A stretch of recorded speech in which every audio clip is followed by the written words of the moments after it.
Welcome to the Creator's Journey with the Halfling and the Spaceman. We love talking to lots of creators about their journeys into creation. And today we are happy to be chatting with Shane Gries. Shane is a writer of military sci fi, and his latest book, let me get this straight, Battle Drill in the Kill Zone series. Yep. Battle Drills Kill Zone. Yep. Okay. That's it. All right. So, I'm gonna have to fess up right from the beginning. I'm not really a military sci-fi reader. I have read some. Most I people have not and do not get into it, so that's totally yeah. understandable. Well, the couple that I have read, I really enjoyed. I'm trying to broaden my horizons as far as what I get into because Sure. I've for so long I've stuck with one particular genre. So I'm trying to broaden the horizon. So I'm sure there will be more military sci-fi in my future. Well, I hope so. but back to the show, as they say. Welcome, Shane. We appreciate you joining us, Thanks for having me. and pretty much coming directly from work. So we really appreciate that. Yeah, no problem. Um, This is much more enjoyable than going to work, so it's fine. I I hope so. Please let me know if it's not. We'll just start over. Sure thing. Uh, well, we'll go ahead and get started and just jump right into it. Tell us a little bit about you and basically kind of the formative years and how you came to the decision that you wanted to write professionally. Oh, yeah. So I grew up in northern Michigan and northern Minnesota. Kind of split my childhood between both locations. So Mhm. northern Midwest kid. Um, you know, spent the last part of that in the Iron Range, way up north, nice and cold. And we ended up moving around a lot, mostly due to the economy at the time. It was a long time ago, bouncing around the Rust Belt and then going out west. Mhm. Um, my father was a construction worker, and we just had to go where the work was. Yeah, sure. Uh, and at some point, I was kind of a reader, kind of bookish kind of kid. And I thought that I would like to be a writer someday. So I think it was junior high, ninth grade, something like that, eighth or ninth grade. Mhm. I started writing short stories. I had a friend, he was into the same sort of thing. So we would write short stories and we'd read each other's stories and critique them and, that sort of thing. And, kind of daydream about getting published someday and all Mhm. that sort of thing. And, I think I was 16 when I made a crack at my first novel, maybe my second attempt at a novel, which, Mhm. of course, maybe a chapter or two got actually written. Those early attempts. And that was, part of my creative journey. I used to draw a lot. I used to be, really creative kid growing up. Uh, and then I joined the army, and then I didn't do any of that stuff for decades. Uh, Yeah. I kind of put that on a back shelf. It was just I figured that wasn't the focus, and I had bigger and better things to focus my time on. So it was really, about 20 something years into my army career that a friend of mine, a dear friend of mine, college roommate, he he said, you need to quit talking about this writing stuff and just do it. And so I did. I submitted a short story for an anthology, and it got accepted. And Yay! yeah, yeah. Can I name drop? Sure. Yeah, it was for a John Ringo anthology back in 2002. Nice. John liked the story. Sadly, the anthology never happened. So Oh, uh, it was included on a CD that was included with the hardback, copy of the book for free. So it got out there, some people read it. I mhm. didn't get a contract for it or anything like that.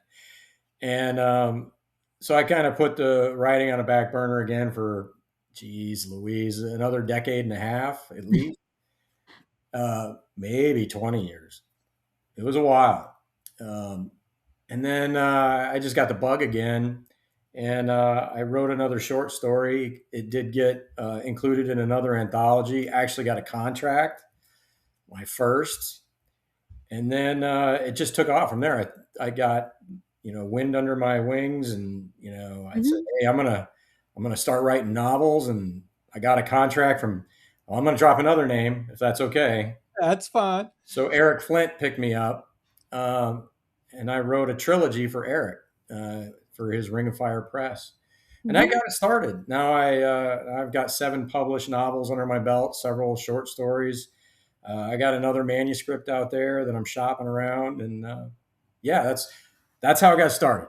But it was a lifelong journey. I mean, to Yeah, make a long yeah. story short.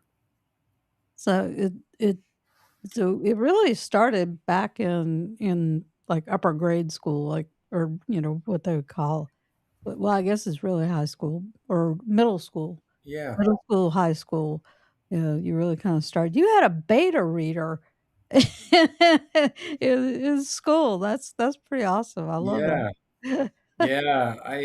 What the heck? We were living in Colorado Springs at the time, Uh, and I got picked up along with some other junior high kids for this creative writing symposium at the University of Colorado, Colorado Springs, and mhm, we were really into it back then, yeah, uh, yeah. and that kind of got the hook. Didn't set the hook, but kind of hooked me. Ah, very cool, very cool. Yeah, but Uh, it got me excited about writing, and it gave me the motivation to give it a try anyway. mhm, yeah, yeah, and look where you are now. That's great. Uh, And I'm still working at it. It's always a gonna be a journey. work in progress. It's a journey. Everything is a journey. It's I a tell journey, you, I that's tell you. right. Mm. Well, Shane, based on your bio, you were in the military. Can you tell us what drew you into service? Oh gosh, probably watching too many war movies as a kid. Mm, Um, I, I shared with you, my father was not a career military guy. Um, Neither was mom. Mom didn't serve at all. Not that she couldn't have; she that just wasn't a thing back, for ladies back then, but not for most of them anyway. So, Dad did serve during the Vietnam War, but not in Vietnam. He was Vietnam adjacent, if you will. He spent 2 years in Thailand as a cook at a radio relay station.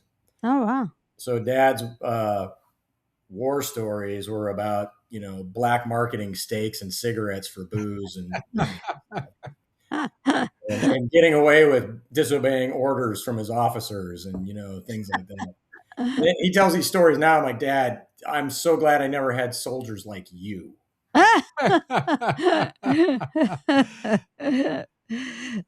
don't know, it sounds like he would've been I could picture him being the archetype for a character in one of your books. Oh, he would have been Did you perfect. ever do that? Oh, he would have been perfect. Like anything he could do to get in trouble intentionally, he was Yeah. all in there. Yeah, he was all Did you ever do that though? Did you ever include a character that was sort of based on him? like Dad. Not well, maybe a character that's influenced a little bit. Okay. But Dad was kind of woven in there with a few other people I knew. Yeah. See, my military career started when I was 17. Um, Gosh, I don't know how in depth you want to go with these stories. These are some rabbit holes. But I said, I want to be in the infantry because that's everybody in the war movies in the infantry. You know, so well, let me back up. I wanted to be a fighter pilot. I want to be in the Air Force and be a fighter pilot, but I had bad eyesight. I wore glasses back then. These are readers now. I went Mhm. many years without them, and then I'm back to them full circle. Um, but I didn't have the eyesight to join the Air Force and be a fighter pilot. So I said, well, the next coolest thing is the infantry in the Army. So I Mhm. did that. But not at first. I joined the Army National Guard when I was 17, but I needed my parents to co-sign the enlistment because 17 is too young. You need to be 18 to sign your own enlistment. Right, right. And mom and dad, I had to convince them. And my father said, no son of mine is going to be in the infantry. Dad may have dropped a couple of expletives in there, but Mhm. Yeah, colorful language. sure. Um, but he's like, no, you can't do that. Pick some other job.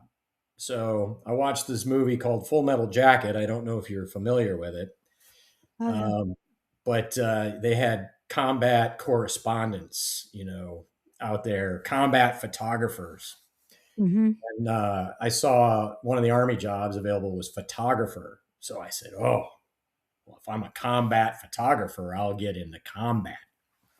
So I told Dad, "Hey, can I sign up to be a photographer?" And he goes, "Yeah, that sounds all right to me. I'll co-sign your enlistment."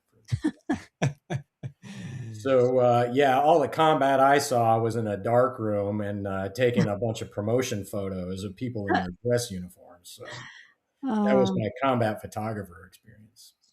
But no, mm. I went to university, Eastern Michigan University, and I got into the ROTC program, and I was commissioned distinguished military graduate in 1994, and I got a regular Army commission as an infantry officer finally. Mhm. So joke was on Dad. I joined the infantry anyway, and I proceeded to do. As an officer, though, as You an officer. Not that Dad cared; he hated officers.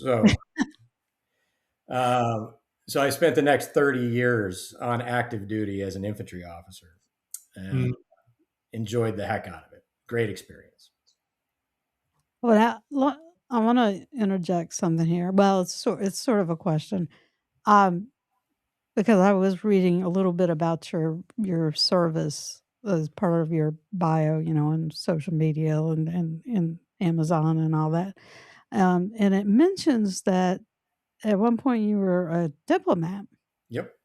So, how did how did that how did that transition happen? Because you go from combat to Oh, diplomat. yeah, another rabbit hole story. I got 100 stories. I got 100 of them. Maybe So 30 minutes now, 30 minutes. okay, I'll try and keep it 30 minutes. On the clock. No, this story is not that long, but my wife hates it when I tell a story. So naturally, I have to tell everybody. Sure. So I'm about, I guess I was 25 years into my career. So now I was in Korea again. I spent 9 years total serving in Korea. I spent 18 years of my 30 years overseas, nine of them in Korea. Mhm. So I was selected to go to war college.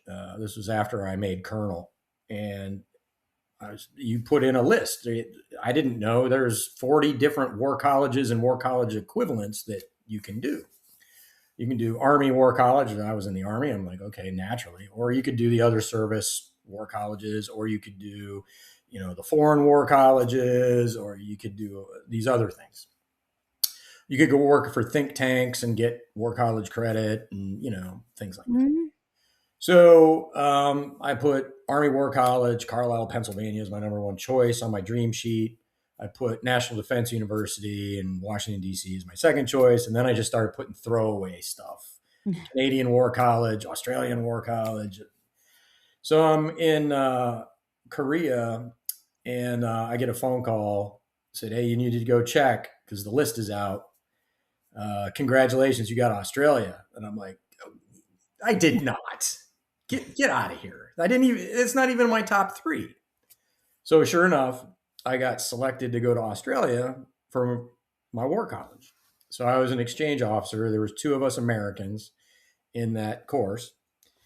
And so I went from Seoul, Korea to Canberra, Australia, and I was attending school. Now, the embassy is where I had my mailbox.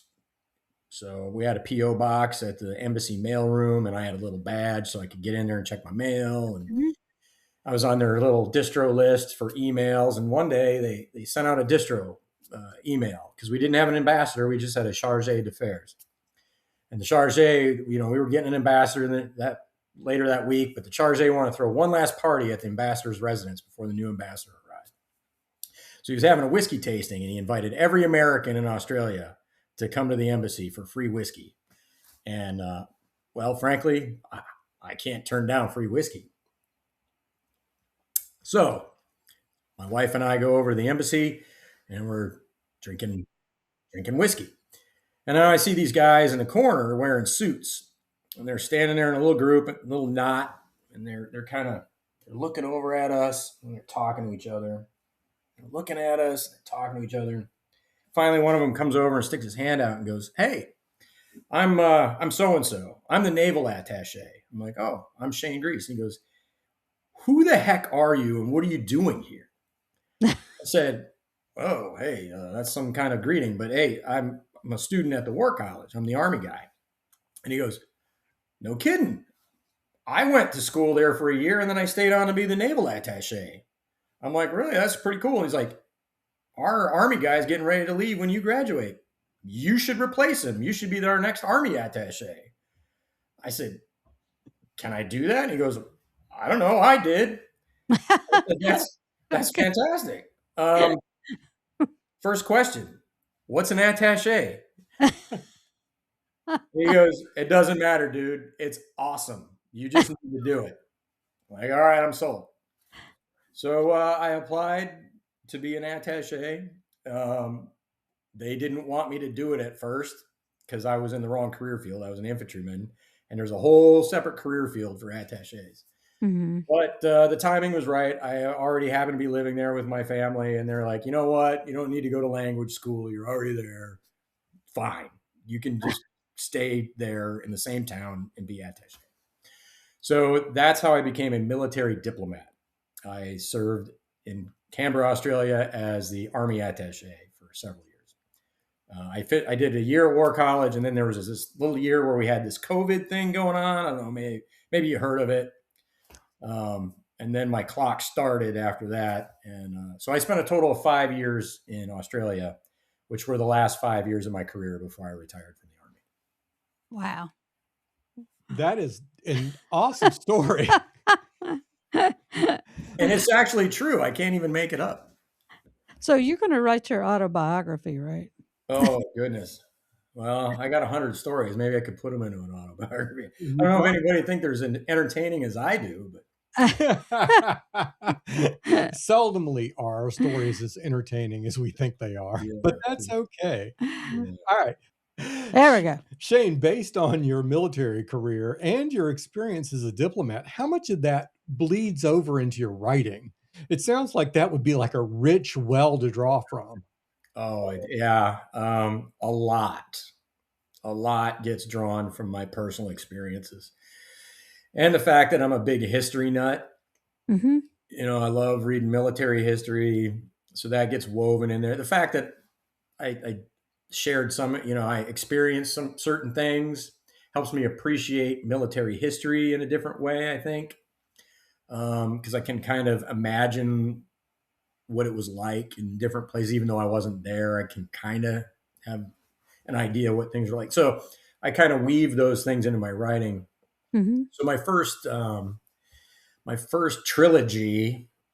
Okay, for any budding writers out there, if you're going to write a novel, I suggest you don't do what I did and start out writing a trilogy. A bad idea. Do a standalone novel, figure it out. Later on, maybe write a trilogy. Don't be like me. That was a bad idea. Mm-hmm. But having done that, I wove a lot of military history into this military science fiction novel. A lot of Korean War stuff. You can definitely pick up on the vibes in there. Having been in Korea a lot, I wove some of that in there. And then, I wrote a lot of my diplomatic experiences into that same trilogy. There's a lot of palace intrigues, and there are embassies and ambassadors, and And so I drew on a lot of that experience to help me write stories, which I think works. Um, and that experience, particularly those two worlds, allowed me to get a level of detail that I probably would have really had to work hard at doing just research. But having lived it, it was more natural, I guess, uh, Mhm. easier to draw from, if that makes sense. Yeah, certainly it does. I mean, nothing beats inspiration like personal experience. I mean, everything we experience can be inspiration for a writer. Yeah. Yeah. So So yeah, I drew on a lot of experience. Like my first duty assignment was in Germany. Um, like I don't know if you're familiar with the OP4 or the opposing force, and we have these training centers in the Army where you have a permanent professional opposing force, and units go there, and the opposing force are the bad guys, and you mhm. go there to fight them. Well, the opposing force spends like 200 days out of the year in the field. They're really, really good. I was an opposing force guy in Germany as my first duty assignment. And when you spend 200 days out of the year in the field, you get really, really good at it. And but you also fight a lot of battles. Yeah. They're with miles gear, laser tag with tanks, if you will. And I will say a couple of our laser tag battles with tanks may have made it into books where they translated into fictionalized combat, Mhm. which again makes it easier because you're like, oh, well, what if I just took this thing that I did and maybe change it into a fictionalized, combat sequence? Yeah. Yeah. It's kind of cheating. Is it? I don't know. It's inspiration. I I wouldn't call it cheating. I'm just inspiration, like you said. Um, well, talking about your inspiration for your writing. Um, you had another book come out, Yes. that we mentioned at the top of the conversation. Tell us, give us the elevator pitch for Battle Drill Killzone. So our hero starts off fighting as a Terran Marine in the final days of an unwinnable war. The war ends, and he and millions of other veterans are mustered out of the service, left unemployed with few skills. He goes to work in a crappy job on a tramp freighter somewhere in the galaxy, hauling cargo for whatever money he can scrape together. One of his buddies in the military who was killed during the war was from Tasmania, Australia. So he dreams of putting together some money and going to Tasmania on some planet he's never visited called Earth. And he ends up getting on a voyage where they're hijacked by pirates, but saved at the last minute by mercenaries, a private military contractor. And he gets recruited because he put some of his former military experience to work. And he finds that being a soldier of fortune pays very, very well in a place in an unpoliced, lawless frontier out in outer space. And that's the pitch. That's basically the premise for the book. Mhm, Guy who figures out that the only thing he's really good at is fighting, and he's going to do that for money. mhm, Not a bad guy, but a guy who figures out this is really what he's good at. mhm, mhm. Well, go with your strengths. That's right. That's what they always Go say. with your strengths. So, Shane, one of the things we want to do as part of our show is we want to help people get started. And a part of that is we want to understand people's process. Sure. So, can you walk us through your story process from your initial idea all the way through the completed work? Yeah. So I will. I'll come up with an idea, um, just kind of a fragment. Hey, this is a neat idea for story that would be in a story, not an idea for a story necessarily. And it could be just a scene. What if some people were caught in this situation, Mhm. and you're like, okay, how can I weave that into a tale? So for me personally, if I have this neat idea, I will sit down and outline it. I used to, when I started off, I was we've all, well, maybe not everybody's heard of this, but you have your pantser writers, and your planners and pantsers. Mhm. Um, I used to be a pantser where I'd sit down and just start writing, you know, and that was all neat because I would have some rich characters and some neat backstory and some interesting situations, but I couldn't figure out where things were going, and I could never get a satisfying conclusion to the story. And that's when I started learning about writing, and I learned about the different ways to write, like the 3-act play. I love using the 3-act methodology and the hero's journey. Um, so I use those as a formula. So I see writing the same way I saw my previous career. There's an art and a science to it. The science with writing to me is you have to have beginning, middle, and end to a story. There's a story arc. You got the hero's journey. You got protagonist, antagonist. You got character development going on. So that's your science, because somehow human brains are hardwired to want that in a story. I don't know why. I'm not a psychologist, but that's what they're looking for. So if you use that as a background, and then the art is, you know, painting something on this canvas over this overlay that people are interested in reading, making interesting characters that people want to read about in interesting situations.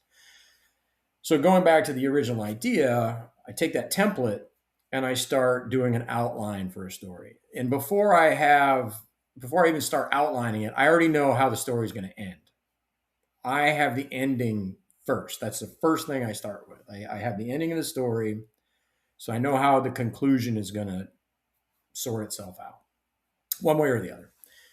And then I break it down in 3 acts. All the things you read about, all the formulaic stuff. I hate saying it like that, but it's true. And then I hang meat on the bones.